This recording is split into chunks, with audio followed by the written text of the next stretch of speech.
Hi langga, sobrang ako kapagod. Nandito ako. Sakit ng paa ko, Ang sakit.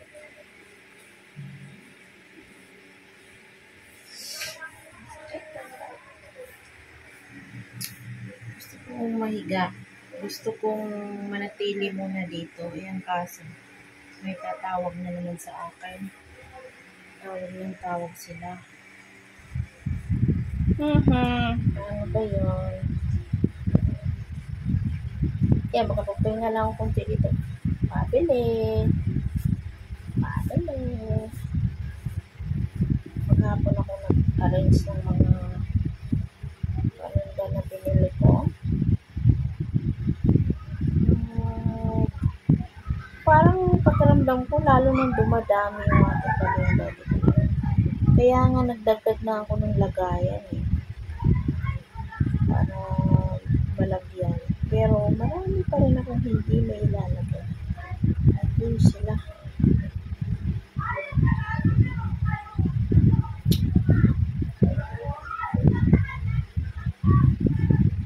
Parang lumiit ang bahay dahil sa dami na ng paninda. Talaga. Antong ko lang may sakit pa ako. Tapos, di ba kayo nanood ng live ko? Ano ba yan? Dapat nanood naman kayo. Di pa ako nakaligo. Anong oras na? Ay.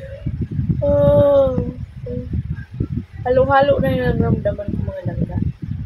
Antok, pagod, masakit pa Dati pag sumasakit ang paa ko, namamaga. Hindi na. Okay naman siya.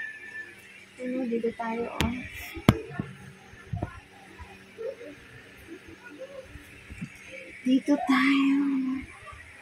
Dito tayo sa higaan.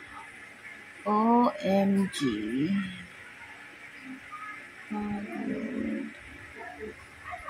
Matulog. Wala ako ganong benta ngayon mga langga. Ngayong araw na to. Kasi maaga pa ako umalis. Gawa ng may nagpadalang pera dun sa pamangkin ko. Ako yung sa akin pangalan kaya kinuha ko.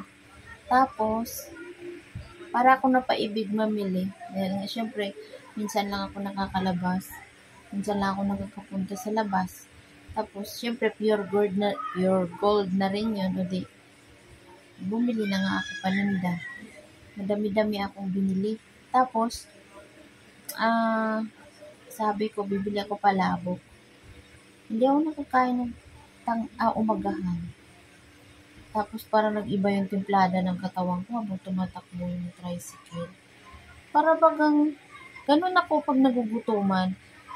Para nabablangko ako na yung tiyan ko, nararamdaman ko na parang hindi maganda hinga ko. Pero okay naman ako. Pero yung nararamdaman ko lang, siguro nga dahil hindi nga ako nag-almusal, hindi nga ako nag-inom ng kape. So, ang balak ko, ngayon ako iinom kape.